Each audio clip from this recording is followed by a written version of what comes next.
Hello friends, welcome back to my YouTube channel R Singh educator. हमने पिछले video में आपको कंप्यूटर की जो बेसिक नॉलेज थी वो दी थी और टॉपिक का नाम था कंप्यूटर का सामान्य परिचय। अब हम आपको उसी श्रृंखला में आगे कराने जा रहे हैं कि जो कंप्यूटर होते हैं वो कितने टाइप के होते हैं, टाइप्स ऑफ कंप्यूटर्स। तो इसमें हम देखेंगे कि कंप्यूटर जो होता है सबसे पहला होता है डिजिटल या अंकीय कंप्यूटर। जो डिजिटल कंप्यूटर होता है वो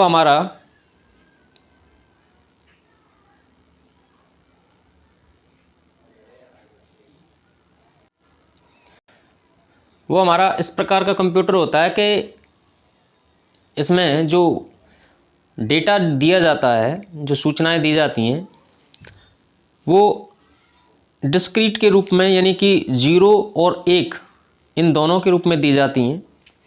इस कंप्यूटर में सूचनाओं व आंकड़ों को डिस्क्रीट के रूप में निश्चित अंकों के, जैसे निश्चित अंक जो होते हैं 0 और 1 के रूप में निरूपित किया जाता है। यह कंप्यूटर प्रत्येक क्रिया या गतिविधि को यस के लिए 1 और नो के लिए 0 में व्यक्त कर उसके अनुसार क्रिया करता है। तो इस प्रकार के जो कंप्यूटर्स होते हैं वो 1 और 0 के रूप में, बाइनरी डिजिट के रूप में कार्य करते हैं। और इसके बाद आ जाता है आपका एनालॉग कंप्यूटर।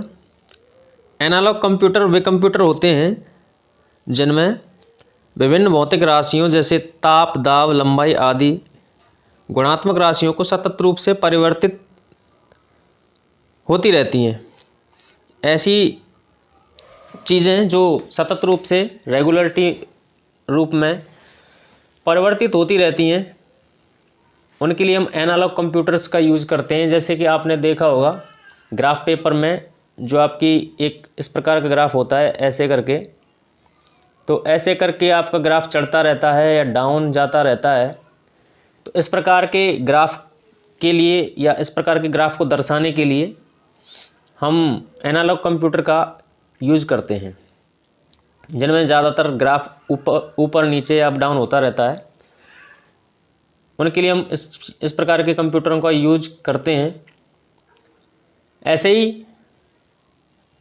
इलेक्ट्रॉनिक परिपथों के लिए या इलेक्ट्रॉनिक परिपथों की सहायता से जब हम इलेक्ट्रिसिटी सिग्नल्स भेजते हैं या उनको परिवर्तित करते हैं तो इनका ही प्रयोग किया जाता है और इनका प्रयोग विज्ञान और इंजीनियरिंग क्षेत्र में विशेष रूप से किया जाता है। इससे अगले आते हैं आपके हाइब्रिड कंप्यूटर।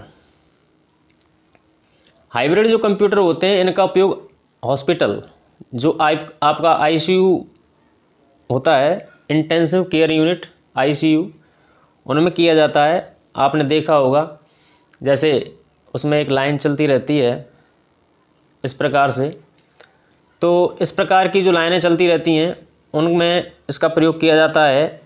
और मीटीरोलॉजी विभाग में भी इसका उपयोग किया जाता है, मौसम की भविष्यवाणी के लिए भी इसका यूज़ किया जाता है। तो इनको हम हाइब्रिड कंप्यूटर कहते हैं। इसके बाद आपके आ जाते हैं प्रकाशीय कंप्यूटर। ये सबसे इम्पोर्टेंट कंप्यूटर है कंपटीशन लाइन में। इसमें से कई बार बहुत सारे क्वेश्चन पूछे जाते हैं और मोस्टली जो क्वेश्चन पूछा जाता है मैंने इसमें डाला हुआ है। ये आधुनिक कंप्यूटर हैं। सबसे पहली बात, इनमें जो पुर्जे होते हैं, अवयव जो होते हैं, इनके जो एलिमेंट्स होते हैं वो दूसरे से जोड़ने का कार्य ऑप्टिकल फाइबर के तारों से करते हैं। तो पहला क्वेश्चन तो यही पूछा जाता है कि ऑप्टिकल कंप्यूटर्स में जो तार होते हैं वो किसके बने होते हैं, तो ऑप्टिकल फाइबर के बने होते हैं वो। दूसरा, इसके अंतर्गत पूछा जाता है कि इसके गणना करने वाले जो अवयव या डिवाइस होते हैं वो कौन सी पद्धति पर कार्य करते हैं, तो ये प्रकाशीय पद्धति पर कार्य करते हैं। ये सबसे इम्पोर्टेंट चीज़ है। तो इनमें जो सिग्नल्स होते हैं वो किस पर कार्य करते हैं, प्रकाशीय पद्धति पर, उन्हीं पर आधारित होते हैं। और इनमें जो संकेत होते हैं वो संकेत उनकी जो गति होती है वो होती है 3 लाख किलोमीटर पर सेकंड। ये भी एक बार पूछ लिया गया था। तो उनकी जो गति होती है वो 3 लाख किलोमीटर पर सेकंड होती है। इसके बाद आपका आ जाता है main frame computer. Main frame जो कंप्यूटर होते हैं ये आकार में बहुत बड़े होते हैं, बहुत बड़े। इनका उपयोग रेलवे स्टेशन, एयरलाइंस और वैज्ञानिक संस्थाओं में होता है। तो इसके बारे में कुछ ज़्यादा पूछा नहीं जाता मेन फ्रेम के बारे में। इसके बाद आ जाता है आपका मिनी कंप्यूटर। मिनी जो कंप्यूटर होते हैं ये एक रेफ्रिजरेटर के आकार के होते हैं। और रेफ्रिजरेटर के जो आकार के कंप्यूटर होते हैं तो इनको मिनी कंप्यूटर कहते हैं और इनका उपयोग मोस्टली टिकट रिजर्व करने के लिए और बैंकों में किया जाता है। तो आपसे यही पूछेगा कि जो टिकट रिजर्वेशन के लिए या बैंकों में किस प्रकार के कंप्यूटर का यूज़ किया जाता है, तो मिनी कंप्यूटर। या फिर मिनी कंप्यूटर का यूज़ कहाँ होता है, तो टिकट रिजर्वेशन या बैंक वगैरह में। इसके बाद आ जाता है आपका माइक्रो कंप्यूटर, जिनको हम पीसी कहते हैं, पर्सनल कंप्यूटर। ये आजकल बहुत ही जगह पर मिल जाते हैं। प्रत्येक व्यक्ति के पास पीसी ही होता है अपना, या लैप ही होता है, लैपटॉप होता है। ये घरों में और कार्यालयों में इनका यूज किया जाता है। इसके बाद very most super computer. Super जो कंप्यूटर होता है आपका, सुपर कंप्यूटर की अगर हम बात करें तो इनकी कार्य क्षमता जो होती है वो 500 मेगाफ्लॉप्स से भी अधिक होती है। इन कंप्यूटर्स में मल्टी प्रोसेसिंग और समांतर जो प्रोसेसिंग होती है उस तकनीक का यूज़ किया जाता है। उसके बाद में वर्तमान में इनकी जो क्षमता है वो मेगाफ्लॉप्स से बढ़ाकर गीगाफ्लॉप्स और टेराफ्लॉप्स तक हो गई है। इनका उपयोग मौसम की भविष्यवाणी के लिए, वैज्ञानिक व अंतरिक्ष शोध संस्थाओं में, सघन गणना कार्यों, सैन्य एजेंसियों में इन्हीं का यूज किया जाता है। इसके बाद में हम देखें तो ये जो कंप्यूटर्स हैं ये नॉन वॉन न्यूमैन सिद्धांत पर कार्य करते हैं, या इसको तैयार किया जाता है उसी सिद्धांत पे। उसके बावजूद ये अभियांत्रिकी यानी कि इंजीनियरिंग क्षेत्र में, वैज्ञानिक क्षेत्र में, शोध संस्थाओं में, आईआईटी संस्थानों में, खगोल शास्त्र में, मौसम विज्ञान में, मल्टीमीडिया और फिल्म निर्माण में भी इनका यूज किया जाता है। तो सबसे ज़्यादा यूज जो बड़े कार्य हैं, बड़ी इंडस्ट्री क्या कहें कि उसको, बड़े बड़े जो प्रोजेक्ट्स होते हैं उनमें सुपर कंप्यूटर का यूज किया जाता है।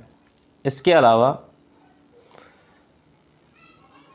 जो विश्व का पहला सुपर कंप्यूटर था, ये काफ़ी बार क्वेश्चन पूछा गया है कि विश्व का सबसे पहला सुपर कंप्यूटर कब और किसने बनाया। तो जो सन है वो 1979 में क्रे रिसर्च कंपनी द्वारा बनाया गया था और इसका नाम था क्रे KIS। और भी सुपर कंप्यूटर बने थे जिनका नाम था क्रे 1, क्रे 2, परम जो था इंडिया का था, परम 1000, क्रे XMP24। तो इस प्रकार के कुछ सुपर कंप्यूटर्स का निर्माण हुआ था। इसके बाद आ जाती हैं कंप्यूटर की इकाइयाँ। कंप्यूटर की जो हार्डवेयर इकाइयाँ हैं, यूनिट्स हैं, वो कौन कौन सी होती हैं। एक तो होती है इनपुट यूनिट्स, एक होती है CPU, एक होती है स्टोरेज, एक होता है आउटपुट यूनिट। ये 4 इकाइयाँ होती हैं। अब इन 4 इकाइयों में मैं आपको बता दूं, इनपुट यूनिट में आपके कीबोर्ड, माउस, CD, DVD, ये सारी चीज़ें आ जाती हैं। CPU तो आपको जब पता ही है, सेंट्रल प्रोसेसिंग यूनिट है, जिसके बिना कंप्यूटर कार्य ही नहीं करता है। उसके बाद स्टोरेज आ जाती है और उसके बाद आ जाता है आपका आउटपुट यूनिट। आउटपुट यूनिट में आपका प्रिंटर हो सकता है और मॉनिटर हो सकता है। उसके अलावा आपकी और भी इकाइयां हैं जिनकी चर्चा मैं अगले वीडियो में करूंगा आपसे। तो आज की जो सेशन है आपकी, वो आज यहीं पे ख़त्म करनी पड़ेगी। अगर आपको वीडियो अच्छा लगे, कंटेंट अच्छा लगे, तो आप ज़्यादा से ज़्यादा शेयर करें मेरे वीडियो को, लाइक करें, कमेंट करें। अगर आप चैनल पर नए हैं तो सब्सक्राइब करें, जिससे मुझे मोटिवेशन मिलता रहे और आपके लिए मैं ज़्यादा से ज़्यादा वीडियो लेकर के आ पाऊँ। Thank you for watching. Thanks.